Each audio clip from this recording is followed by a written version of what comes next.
जय हिंद प्यारे बच्चों, मैं अविनाश निराला, फाउंडर ऑफ कैनेट एकेडमी, उदय पब्लिक स्कूल से आज आपके लिए लेकर आया हूँ second pre board science paper का बेहतरीन एक्सप्लेनेशन। तो आज के इस सेशन में, आज के इस वीडियो में हम लोग जो सेकंड प्री बोर्ड यूपीएस के बच्चों का हुआ है उसका यहाँ पे हम सॉल्यूशन देखेंगे और साथ ही साथ एक एक आंसर से रिलेटेड जितने कॉन्सेप्ट हैं वो सब अच्छे से जानेंगे। तो चलिए प्यारे बच्चों, यहाँ आप देख ही रहे होंगे कि जो हमारा कैनेट एकेडमी ऑनलाइन क्लासेज का ऑर्गेनाइजेशन है, संस्था है, ये आपको ऐसे बेहतरीन क्लास प्रोवाइड कराएगी जो बच्चे बड़ी बड़ी कोचिंगों के सब्सक्रिप्शन से नहीं स्कोर कर पाए हैं, वो अब हमारे इस छोटे से प्रयास से बेहतरीन स्कोर कर पाएंगे अपने एग्ज़ाम में और साथ ही साथ बोर्ड में। तो ठीक है प्यारे बच्चों, चलते हैं क्वेश्चन पेपर की तरफ।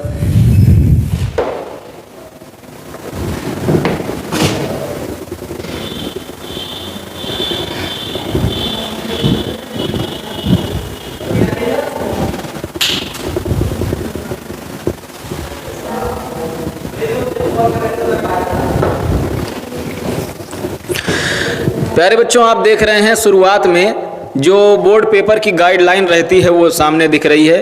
मतलब ये जो प्री बोर्ड का पेपर लिया जाता है ये एकदम सेम बोर्ड पैटर्न पर लिया जाता है, आपको एकदम हूबहू वैसे ही सब कुछ मिलेगा। तो इसमें प्यारे बच्चों पहला देखिए,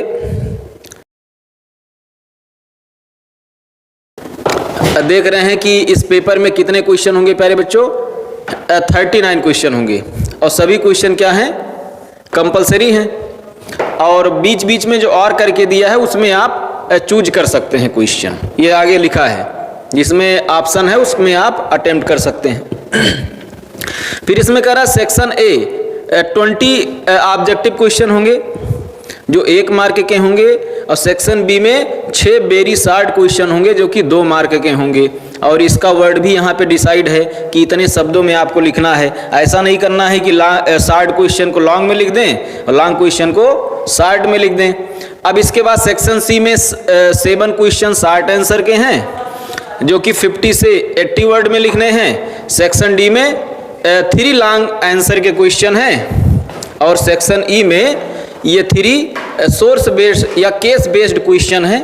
और ये जो सेक्शन ई के हैं ये 4 मार्क के हैं और सेक्शन डी के जो हैं ये 5 मार्क के हैं और सेक्शन सी वाले जो है ये 3 मार्क के हैं। कहने का मतलब ये है प्यारे बच्चों, जिसका जैसा लिमिट है वर्ड का उसी हिसाब से नंबर भी डिसाइड है। तो चलिए, ये तो रहा जो है, ये हमने क्वेश्चन पैटर्न आपको समझाया।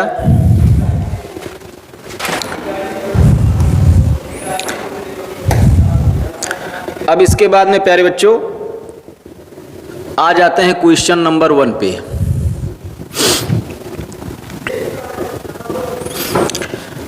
प्यारे बच्चों इसमें कह रहा था given figure represent a single nephron from A mammalian kidney, identify the labelled part, match them with the option 1 से 4 तक। अब प्यारे बच्चों इसमें आपको ये जानना है, कह रहा था site of the ultra filtration, वो कौन सी साइट है जहाँ पे फिल्ट्रेशन, अल्ट्रा फिल्ट्रेशन होता है। तो प्यारे बच्चों वो साइट क्या हो सकती है, इसमें किडनी के बारे में आपने पढ़ा ही होगा। तो वो साइट ए है, यहाँ पे लिखा हुआ है साइट ए, ये है साइट ए। इस जगह पर क्या होता है, अल्ट्रा फिल्ट्रेशन होता है। तो यहाँ पर क्या हो जाएगा प्यारे बच्चों, यहाँ पे हो जाएगा ए।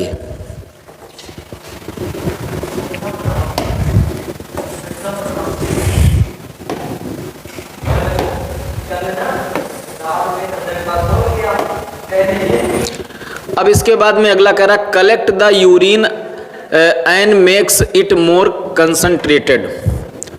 कौन जो है यूरिन को कलेक्ट करता है और इसे कंसंट्रेटेड करता है। तो प्यारे बच्चों वो पार्ट कौन सा है, वो पार्ट है ई, ये वाला पार्ट है। अब इसके बाद कह रहा है the main site of reabsorption of glucose and amino acid, मतलब कौन सी वह जगह है जहां पे ग्लूकोज और एमिनो एसिड का क्या होता है, रीएब्जॉर्प्शन होता है। तो प्यारे बच्चों वो साइट ये है, वो साइट है सी। और इसके बाद कह रहा है कि largely responsible for the maintenance of blood pH, कौन ब्लड पीएच के लिए रिस्पॉन्सिबल है, तो प्यारे बच्चों वो पार्ट है डी। तो आप हमें बताइए इसमें से कौन सा ऑप्शन सही है। अब ये ऐसे ही आप देख लीजिए, ये कौन सा साइट है प्यारे बच्चों, ए है। ये काम ए पर होता है और ये काम किस पर होता है प्यारे बच्चों, ये काम होता है ई पर। और तीसरा जो है रीअब्जॉर्प्शन वाला काम, ये कहाँ हो रहा है प्यारे बच्चों, ये हो रहा है सी पर। और largely responsible for maintenance of blood pH, ये कहाँ हो रहा है, डी पर हो रहा है। तो आप हमें बताइए कौन सा ऑप्शन इसमें करेक्ट है जो इस तरीके से क्रमानुसार चीज़ों को बता रही है। तो आप देख रहे हैं पहले पर क्या है ए, दूसरे पर ई, तीसरे पर सी और चौथे पर डी। तो किस में है वो, ये सेकंड नंबर पे है। तो इसमें कौन सा ऑप्शन करेक्ट होगा प्यारे बच्चों, ऑप्शन सेकंड। प्यारे बच्चों अब आते हैं क्वेश्चन नंबर सेकंड पर।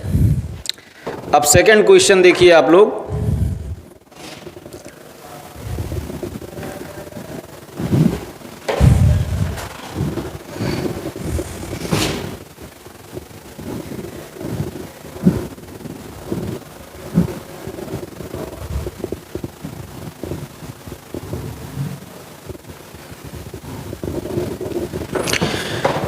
क्वेश्चन नंबर सेकंड कह रहा है प्यारे बच्चों कि the table given below shows the reaction of a few elements with acid and bases to evolve hydrogen gas. मतलब कौन से दो एलिमेंट ऐसे हैं, इसमें कह रहा है कि ये जो ABCD है ये एलिमेंट के बारे में बता रहा है, ये क्या है, एलिमेंट है, और इनका एसिड के साथ रिएक्शन होता है कि नहीं, इसके बारे में आगे टिक और क्रॉस लगा हुआ है। क्वेश्चन यहाँ है प्यारे बच्चों, ये पूछ रहा है कि which of these elements form amphoteric oxide. Amphoteric oxide कौन बनाते हैं। आप ये अच्छी तरह जानते हैं कि एम्फोटेरिक नेचर वह नेचर है जिसमें कोई सब्सटेंस किससे रिएक्शन करता है, एसिड और बेस दोनों से रिएक्शन करता है। आपने एनसीईआरटी में रिएक्शन भी देखा होगा कि Al2O3 का रिएक्शन दिखाया गया है NaOH के साथ भी और HCl के साथ भी, मतलब एसिड के साथ भी और बेस के साथ भी।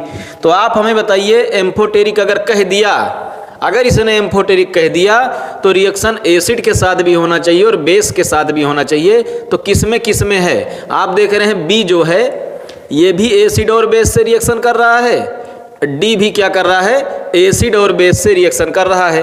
तो ऑप्शन में प्यारे बच्चों कोई एक नहीं है बल्कि दो दो का पेयर दिया है। तो बताइए कौन सा सही होगा, बी और डी किस में है, बी और डी किस में है, ए में है। तो कहने का मतलब यही ऑप्शन आपका करेक्ट ऑप्शन होगा। इतनी बात अच्छी तरह आप समझ गए कि नहीं, समझ गए हैं। चलिए ठीक, आगे बढ़ते हैं फिर।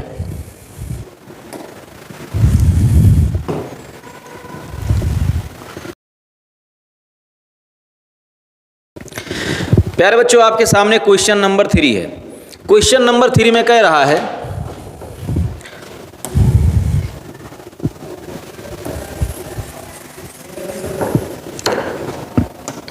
क्वेश्चन नंबर 3 में कह रहा है कि quick lime combine vigorously with water. Quick lime क्या होता है प्यारे बच्चों, आप लोग हमें बताइए। क्विक लाइम होता है CaO, CaO क्विक लाइम है और इसका रिएक्शन किससे करा रहे हैं, H2O से करा रहे हैं। और जब H2O से कराएंगे तो बनेगा क्या, ये आप रिएक्शन पढ़े होंगे, किस में पढ़े हैं ये भी बता दे रहे हैं, कॉम्बिनेशन रिएक्शन में आपने इसको पढ़ा होगा। ये बनेगा प्यारे बच्चों CaOH का होल ट्वाइस, जिसका क्या नाम है, कैल्शियम हाइड्रोक्साइड नाम है। तो आधे क्वेश्चन का ये मतलब है, कहने का मतलब ये रिएक्शन किया वाटर से और क्या बना लिया, A, इसका नाम इन्होंने क्या दिया है, A दिया है। अब आगे कह रहे हैं व्हिच रिएक्ट स्लोली, जो धीरे धीरे रिएक्शन कर रहा है किससे, कार्बन डाइऑक्साइड से एयर में। तो मतलब ये जो A है, A कौन है, CaOH का होल ट्वाइस, ये किससे रिएक्शन कर रहा है प्यारे बच्चों? ये CO2 से रिएक्शन कर रहा है। तो आपने ये रिएक्शन पढ़ा होगा, जब ये क्विक लाइम वाटर से रिएक्शन करता है तो कैल्शियम हाइड्रोक्साइड बनाता है, जिसको स्लैग्ड लाइम कहते हैं। और स्लैग्ड लाइम जब CO2 से रिएक्शन करता है तो क्या बना लेता है प्यारे बच्चों? CaO और CO2 ये दोनों मिलकर बना लेते हैं CaCO3। और क्या बन जाता है प्यारे बच्चों? और H2O अलग हो जाता है। इसको और आसान बना दे रहे हैं। ये किन चीज़ों से मिलकर बना है? अभी आपने ऊपर देखा ही, किससे बना है? CaO और CO2 से मिलकर बना है। एक मिनट, CO2 नहीं, वाटर से, CaO और वाटर से मिलकर बना है। तो CaO का रिएक्शन इससे करा के CaCO3 बना दीजिए और ये प्रेसिपिटेट के रूप में आ जाता है, मतलब इनसॉल्युबल रहता है। और H2O को निकाल के बाहर कर दीजिए। तो इनका क्वेश्चन देखिए, ये कह रहे हैं कि कार्बन डाइऑक्साइड से जब रिएक्शन करता है तो क्या बनाता है? B बनाता है। B किसका नाम दिए हैं? B इसका नाम दिए हैं, कैल्शियम कार्बोनेट का। तो A हो गया क्या? कैल्शियम हाइड्रोक्साइड, और B क्या हो गया? Calcium carbonate. तो आप हमें बताइए, ABCD 4 ऑप्शन दे रहे हैं, A और B को पहचानना है। तो आप हमें बताइए, क्या A कैल्शियम कार्बोनेट है? बोलिए, नहीं है। क्या है फिर? Calcium hydroxide. आप हमें बताइए, इन चारों में कहाँ कैल्शियम हाइड्रोक्साइड दिख रहा है? बताइए। सेकंड ऑप्शन पे दिख रहा है। तो आप चाहे तो आंसर यहीं से पहचान सकते हैं, क्योंकि और किसी में कैल्शियम हाइड्रोक्साइड दिख नहीं रहा है। तो यही ऑप्शन करेक्ट होगा। एक बार इस पर भी गौर कर लेते हैं। बी अपना क्या बना है? कैल्शियम कार्बोनेट बना है। तो कैल्शियम कार्बोनेट कहाँ है? देखिए, बी में कैल्शियम कार्बोनेट दिख भी रहा है। तो इधर कैल्शियम हाइड्रोक्साइड और इधर कैल्शियम कार्बोनेट। सबके समझ में आ गया? क्वेश्चन 4 पर चलते हैं प्यारे बच्चों। क्वेश्चन 4 देखिए क्या कह रहा है।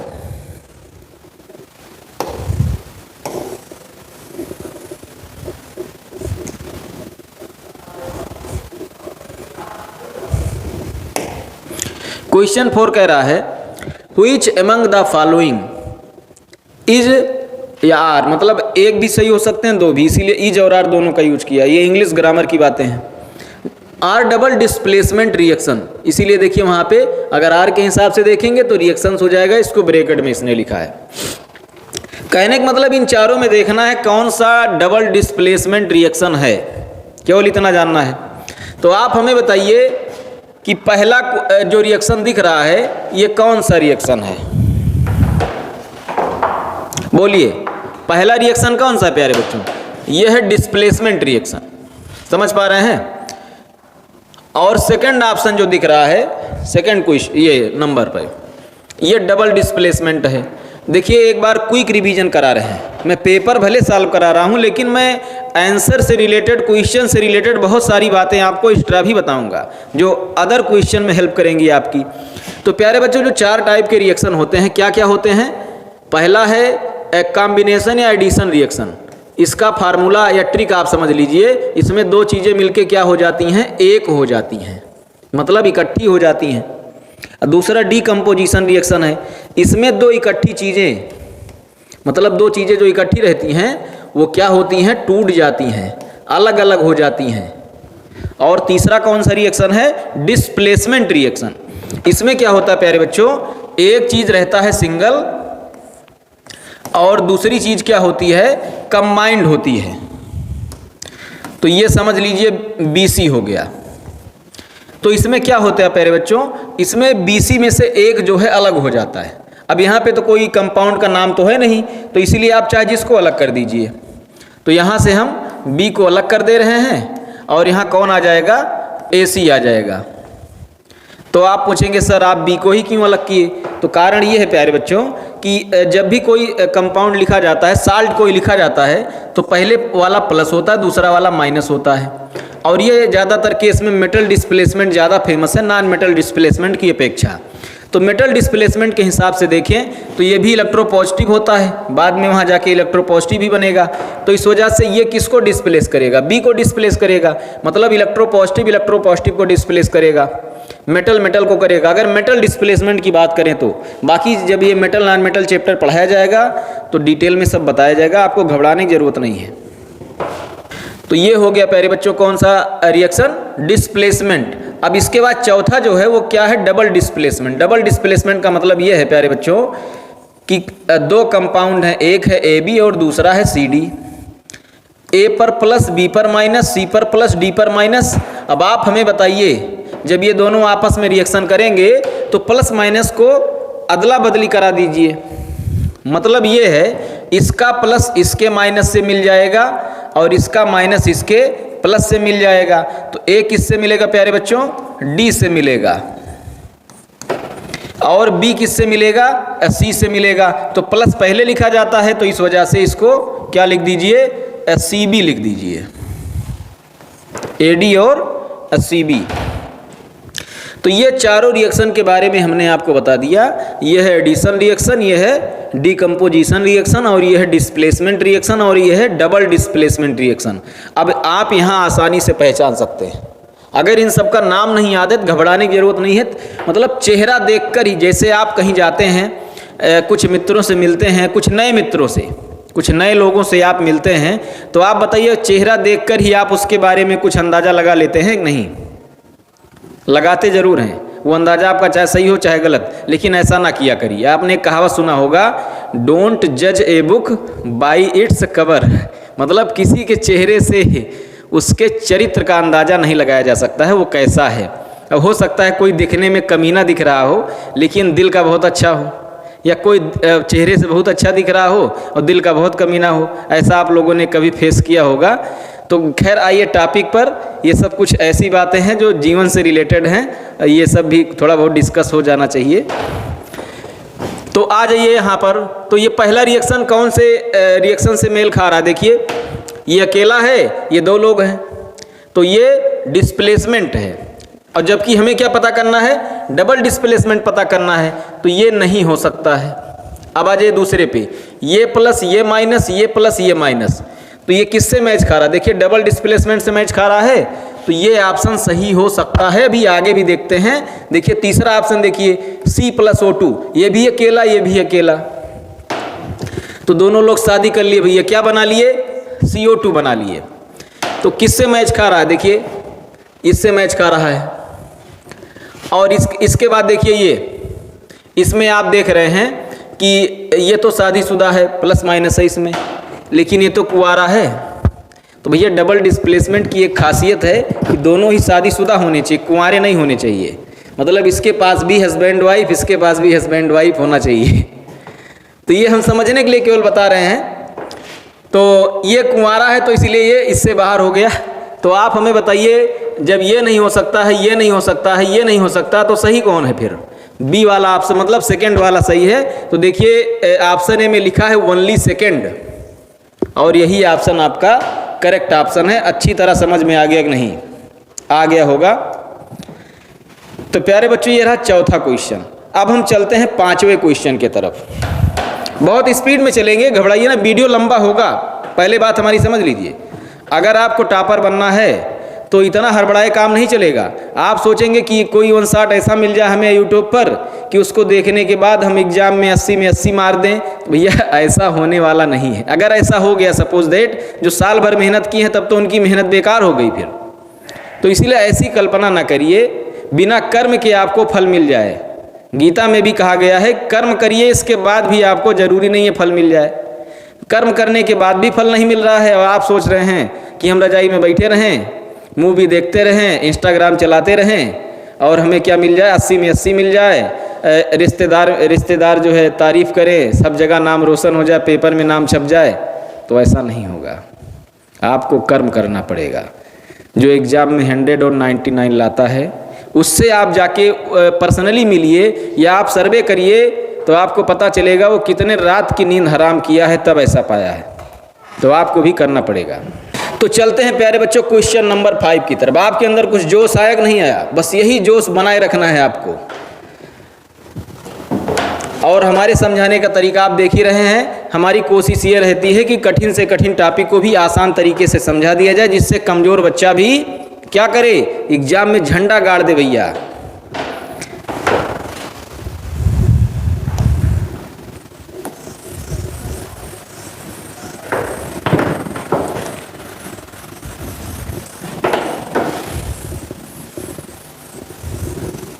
ये सब आपको नोट करते हुए चलना है, तभी आप अच्छे से समझ पाएंगे।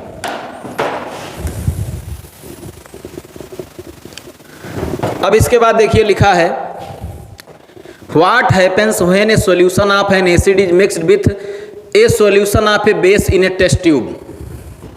आप हमें बताइए, इनके कहने का मतलब ये है कि ये कोई बीकर है और इसमें क्या भरा हुआ है प्यारे बच्चों, इसमें भरा है एसिड और इसमें ये डाल रहे हैं क्या, बेस डाल रहे हैं, मतलब बेस मिला रहे हैं इसमें। तो आप हमें बताइए एसिड और बेस का रिएक्शन कहलाता क्या है, न्यूट्रलाइजेशन रिएक्शन कहलाता है। जैसे सपोज दैट मैं एक आपको एग्जांपल दे रहा हूं कि HCl और NaOH, HCl और NaOH को अगर मिला दिया जाए तो बनेगा क्या, ये सभी लोग जानते होंगे। और जो नहीं जान रहे घबराए ना भैया, आप निराला सर से पढ़ रहे हैं। तो ये क्या बन जाएगा, NaCl बन जाएगा और H2O बन जाएगा। NaCl सॉलिड रहेगा, H2O जो है क्या बनाएगा, घोल बनाएगा। अच्छा, ये आपके टीचर ने पढ़ाया होगा, अब जो हमसे पढ़े होंगे तो हम ही ने पढ़ाया होगा। तो जब ये रिएक्शन आप पढ़े थे तो वहाँ पे एक चीज़ टीचर को बताना चाहिए था, क्या, कि ये न्यूट्रलाइजेशन रिएक्शन के साथ साथ एक रिएक्शन और है। अब आप कहेंगे कौन सा, तो भैया ये है एक्सोथर्मिक रिएक्शन। अब आप हमसे पूछिए एक्सोथर्मिक का मतलब तो होता है हीट निकलता है, तो हाँ भैया सही समझा आपने, हीट इसमें निकलता है। और मैं आपको ये भी बता दे रहा हूँ कितना हीट निकलता है इसमें प्यारे बच्चों। हीट निकलता है 13.7 किलो कैलोरी, मतलब 13.7 किलो कैलोरी हीट निकलती है इसमें। ये जो माइनस लगा है ये एक्सोथर्मिक रिएक्शन का सिंबल है, मतलब हीट ये बता रहा हीट निकल रही है। एग्जैक्ट वैल्यू कितना है, इतना है, -13.7 किलो कैलोरी हीट तब निकलती है जब कोई स्ट्रांग एसिड और स्ट्रांग बेस आपस में न्यूट्रलाइजेशन रिएक्शन करता है। तो आप हमें बताइए जब ये रिएक्शन होगा तो हीट निकलेगी, तो जिस कंटेनर में ये रिएक्शन हो रहा है वो कंटेनर गर्म होगा कि नहीं होगा, गर्म होगा भैया। तो देखिए, तो कह रहा the temperature of the solution increases, तो भैया इंक्रीज तो होगा ही, क्योंकि ये कौन सा रिएक्शन है, एक्सोथर्मिक रिएक्शन है। तो कहने का मतलब ये बात सही है। फिर तुरंत कह रहा है कि the temperature of the solution decreases, तो भैया जब एक बार इंक्रीज करा दिया है तो डिक्रीज गलत है कि नहीं, ये गलत है। अब इसके बाद कह रहा तीसरा, the temperature of the solution remain same, same कहाँ होगा, बढ़ेगा जब एक्सोथर्मिक है तो ये भी नहीं होगा। चौथा कह रहा साल्ट फॉर्मेशन टेक्स प्लेस, तो भैया देखिए इसमें साल्ट बन रहा है कि नहीं, ये क्या है बताइए, NaCl क्या है, ये कॉमन साल्ट ही तो है जो खाया जाता है। तो भैया साल्ट फॉर्मेशन भी हो रहा है। कहने का मतलब दोनों बातें करेक्ट हैं, पहला और चौथा। तो देखिए ABCD जो आपके सामने चारों लिखा है उसमें पहले और चौथे का जिक्र किस में हुआ है, तो पहले और चौथे का जिक्र हुआ प्यारे बच्चों ऑप्शन सी में। तो यहाँ पे कौन सा ऑप्शन सही है, ऑप्शन सी। अच्छे समझ में आ गया कि नहीं, अगर नहीं आया है तो घबराइए ना, वीडियो थोड़ा पीछे करके फिर से आप देख लीजिए, अच्छे से आपको समझ में आ जाएगा। ये रहा प्यारे बच्चों क्वेश्चन नंबर 5।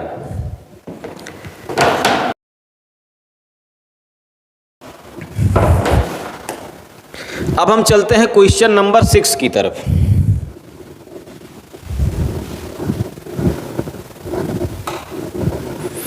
क्वेश्चन नंबर 6 की तरफ चलते हैं प्यारे बच्चों। ये रहा क्वेश्चन नंबर 6 आपके स्क्रीन के सामने है। एक बार आप क्वेश्चन पढ़िए, देखने में भयानक लग रहा है ना, देखने में बहुत भयानक लग रहा है, लेकिन घबराइए ना, बड़े से बड़ा क्वेश्चन ऐसे चुटकियों में आप लगा देंगे। तो देखिए अभी इसको आसान बना दे रहे हैं। ये भयानक इसलिए लग रहा है क्योंकि ग्राफ पेपर पे बना है। ग्राफ पेपर पे बनाने का मतलब भी है, अभी मैं बता रहा हूँ, इसी को मैं बनाने जा रहा हूँ। यहाँ पे ये प्यारे बच्चों क्या है, कौन सा मिरर है, ये यहाँ ऊपर लिखा भी है, वैसे भी आप इसको देखकर बता सकते हैं कौन सा मिरर है, कॉनकेव मिरर है, क्योंकि ये इधर पॉलिश है, ठीक। और आप जानते हैं मिरर के बीचों बीच जो लाइन होती है उसको कहते हैं प्रिंसिपल एक्सिस। तो ये इसकी प्रिंसिपल एक्सिस यहाँ दिखाई गई है, यहाँ पे ये प्रिंसिपल एक्सिस है। और ये क्या है प्यारे बच्चों, कॉनकेव मिरर है। यहाँ पे पोल है, ये जो पॉइंट है ये किसका होता है? पोल का होता है। और ये इसका सेंटर ऑफ कर्वेचर है, यहाँ पे इसका सेंटर ऑफ कर्वेचर है। और यहाँ पोल से सेंटर ऑफ कर्वेचर के बीच की जो दूरी होती है उसको क्या कहते हैं? रेडियस ऑफ कर्वेचर कहते हैं। और इसका जो आधा होता है ये क्या होता है प्यारे बच्चों? ये फोकस होता है। अब ये कह रहे हैं कि नीचे लिखा, देखिए क्या लिखा है, एग्जामिन द अबव फिगर।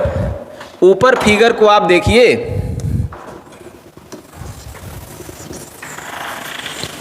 ये कह रहे हैं प्यारे बच्चों कि इस फिगर को आपको देखना है and state which of the following option is correct. और इसमें से कौन सा सही है। और इसमें कुछ बातें और बता रहे हैं कि 1 small box in the figure is equal to 1 centimetre, कि एक स्मॉल बॉक्स, इसीलिए देखिए, इसीलिए प्यारे बच्चों इसको किस पे इन्होंने बना दिया है? ग्राफ पे बना दिया है। अगर आप कहें सर ग्राफ पे मैं नहीं समझ पा रहा हूं तब, तो भैया यहाँ समझ लीजिए। ये दूरी आप देखिए, यहाँ पे कितने स्मॉल फिगर आपको दिख रहे हैं? एक स्मॉल फिगर ये हो गया, दूसरा स्मॉल फिगर ये हो गया, और तीसरा स्मॉल फिगर ये हो गया। तो मतलब पोल से लेकर फोकस तक कितने आपको दिख रहे हैं? 3 दिख रहे हैं। तो ये दूरी कितना है प्यारे बच्चों? ये दूरी है 3 सेंटीमीटर। तो आप हमें बताइए ये कितना हो जाएगा? ये 6 सेंटीमीटर हो जाएगा। 6 सेंटीमीटर क्या है? ये रेडियस ऑफ कर्वेचर है। मतलब आर कितना है प्यारे बच्चों? 6 सेंटीमीटर। और स्मॉल एफ कितना है? अच्छा एक चीज़ और इधर है तो माइनस, और ये भी कितना है? -3 सेंटीमीटर।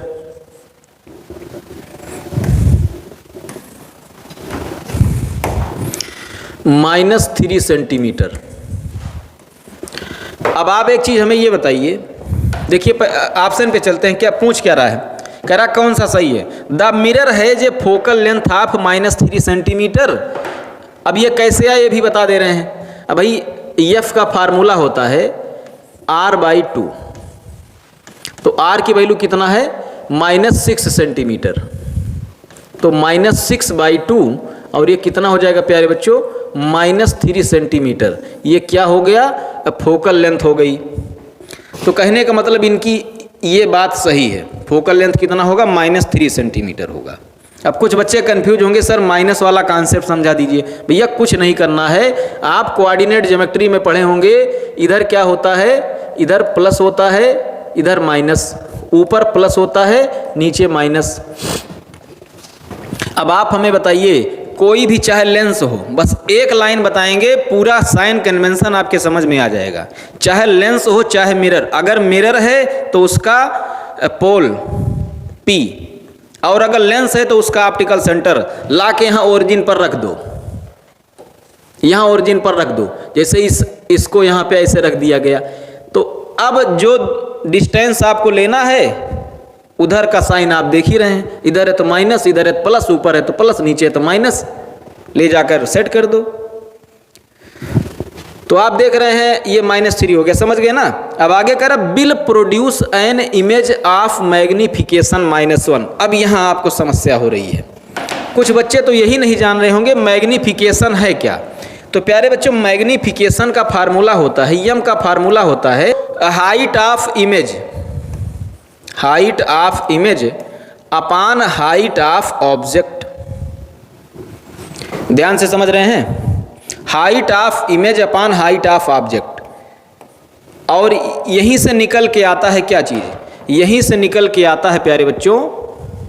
अच्छा यहाँ देखिए आप लोग एक बार ध्यान से, इन्होंने ऑब्जेक्ट कहाँ रखा है? सेंटर ऑफ कर्वेचर पर रखा है। ऑब्जेक्ट रखा कहाँ है? सेंटर ऑफ कर्वेचर पर रखा है। अब आपने रूल पढ़ा होगा कि जब ऑब्जेक्ट को सेंटर ऑफ कर्वेचर पे रखते हैं तो सेम साइज का, मतलब इतने ही साइज का इमेज बनता है, लेकिन कहाँ बनता है? नीचे, इसी के जस्ट नीचे। समझ पाए कि नहीं समझ पाए? तो जैसे मान लेते हैं, सपोज कर लेते हैं कि यहाँ का जो ऑब्जेक्ट का हाइट है वो कितना है? x सेंटीमीटर है। तो ऊपर है, ध्यान दीजिएगा, ये ऊपर है। अब ये जो माइनस हमने लिखा ये इस तरफ का लिखा है। कहने का मतलब ये है प्यारे बच्चों, प्रिंसिपल एक्सिस के ऊपर प्लस, प्रिंसिपल एक्सिस के नीचे माइनस, प्रिंसिपल एक्सिस के इधर प्लस और प्रिंसिपल एक्सिस के उधर माइनस। तो आप देख रहे हैं यहाँ ऊपर नीचे की बात हो रही है, दाएं बाएं की बात नहीं हो रही है। तो ऊपर जो है प्लस, तो कहने का मतलब ये है ऑब्जेक्ट की हाइट किस में रहेगी, ये प्लस x हो गई, और इमेज की हाइट भी कितना रहेगा, x ही रहेगा, लेकिन माइनस में क्योंकि नीचे है तो ये हो जाएगा माइनस x। तो आप बताइए x से x कैंसिल आया, कितना कितना आ गया, -1 आया कि नहीं आया। फिर से आप एक बार समझिए, मैग्निफिकेशन का फार्मूला होता है height of image upon height of object, यही तो होता है। तो आप यहाँ देख रहे हैं मैं इसके ऑब्जेक्ट के हाइट को x सेंटीमीटर मान ले रहा हूँ। तो जब x सेंटीमीटर मान लेंगे तो इमेज तो नीचे बन रहा है सेम साइज का, तो इमेज जब यहाँ बन रहा है तो इसका -x हो जाएगा। अब ऑब्जेक्ट का साइज ऊपर है तो प्लस होगा, तो प्लस x से x कैंसिल आया, कितना, -1। तो कहने का मतलब मैग्निफिकेशन कितना होना चाहिए, -1, और -1 इसमें दिया भी है, ठीक है ना। तो मतलब ये ऑप्शन क्या लग रहा है, सही लग रहा है। लेकिन अभी हम और भी आगे चलते हैं। आगे कह रहा फोकल लेंथ 6 सेंटीमीटर है, तो आप हमें बताइए फोकल लेंथ थोड़ा 6 सेंटीमीटर है, ये तो रेडियस ऑफ कर्वेचर 6 सेंटीमीटर है ना। तो ये गलत हो गया, ये गलत हो गया। फिर आगे कह रहा the mirror has focal length of -6 centimetre, तो ये भी गलत हो गया, फोकल लेंथ थोड़ा -6 सेंटीमीटर है। आगे कह रहा the mirror has focal length -3 centimetre, तो बात तो भैया ऐसा ही कह रहा है, यहाँ तक बातें सही हैं। लेकिन आगे कह रहा है कि will produce an image of magnification +1, तो भैया अभी हमने आपको निकाल कर दिखा दिया है -1 कैसे आया, तो +1 आने का कोई चांस ही नहीं है। समझ पा रहे हैं, +1 तब आएगा जब दोनों का साइन सेम होगा, मतलब ये तो मैथ का कॉन्सेप्ट है, फिजिक्स का कॉन्सेप्ट नहीं है। तो ऑप्शन कौन सा सही है, ऑप्शन ये सही है। नमस्कार सर। तो ये रहा प्यारे बच्चों क्वेश्चन नंबर 6 का बेहतरीन सॉल्यूशन। प्यारे बच्चों इसी के साथ एक काम और करना है आपको। देखिए आप कोई कंपटीशन में नहीं बैठ रहे हैं कि दूसरा बच्चा आपसे आगे चला जाएगा, तो इसीलिए अपने साथ साथ सबका कल्याण करना है। तो ऐसे बच्चे जो आपके दोस्त हैं तो उनको भी ये वीडियो शेयर करिए ताकि उन तक भी पहुँचे, वो भी देखें, उनका भी कल्याण हो। और आपके द्वारा अगर किसी का कल्याण हो रहा है और साथ ही साथ हमारा भी कल्याण हो रहा है तो ये इससे अच्छी बात और क्या होगी। तो आप समझ ही गए होंगे, इसको लाइक और शेयर भी करना है, और कैसा लगा वीडियो नीचे कमेंट में भी बताना है। तो इसी के साथ जय हिंद, फिर आगे का क्वेश्चन नेक्स्ट वीडियो में कराते हैं।